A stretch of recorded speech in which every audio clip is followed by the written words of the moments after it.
Hi, this is Greg from InstyMeds. When we're going to actually change the label stock, kind of the harder method of doing it, instead of being able to tag onto the end, this is where we're going to physically open up the clamshell to do the label stock change. So if this label stock was down at roughly 1/4 of an inch, that's when we'd want to make that change. So once again, you're going to go inside the dispenser, you're going to go there with a set of keys and your new roll of label stock. And inside of here, there's 2 levers, about 1 foot apart on the right-hand side. Lift those up, slide that full assembly out. You can, at that point in time,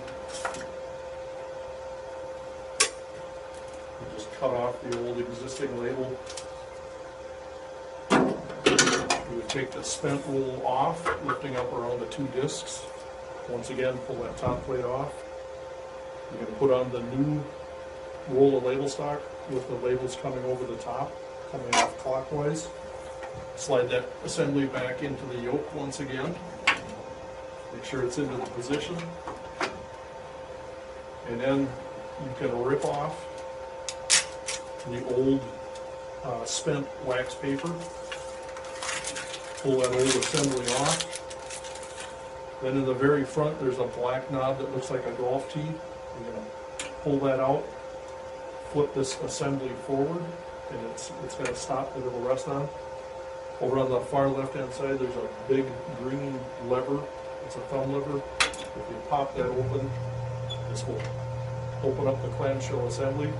There's also a small green lever on the back side. You'll flip that open. That'll clear that rubber roller or the dry roller. You can pull out the spent label stock. The next thing you would do is pull the tape off from your brand new roll.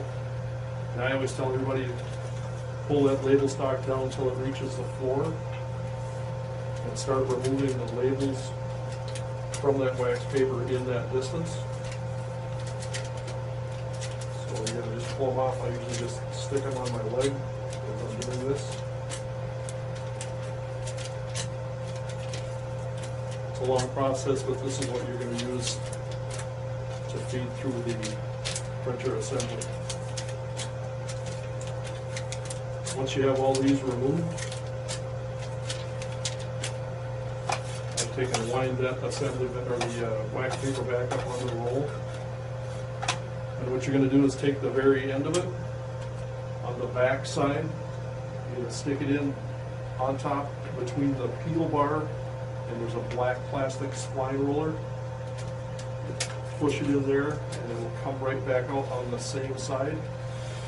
Start pulling that assembly out, and I just keep pulling until you see that first label come through, and then pull that amount of labels in towards yourself. You can slide this section right up and over. Then inside of the clamshell there is a green sliding, like a capture point, and then there's a black dot on the right-hand side. You want to stick the label stock in between them. It just kind of holds it in place. Then pull from the back end, pull that tail section until that top label gets about 1/4 of an inch away from the peel bar. And then lock down the small green lever. That locks in that the drive wheel. Close the clamshell assembly and make sure that it's locked in place so that it won't pop open. You can then bring your excess label stock back in behind the wax paper take-up spool and then flip the clamshell assembly back until you hear it lock into place. And then I usually rewind the labels till they're somewhat taut. Once again, pull that tail section of the wax paper forward, and at about 1 foot from the end, fold it back against itself. At that intersection there, just slide it over one of the pins, one of the 4 pins, kind of hold it in place. Take any one of the pins, just continue to rotate to the right clockwise, keeping a little pressure on the wax paper. You'll want to snug that all the way up. Once you have that complete, inside of this assembly there's a small gray box with 3 blue buttons, a pause, feed, and cancel. Hit the center button, the feed button,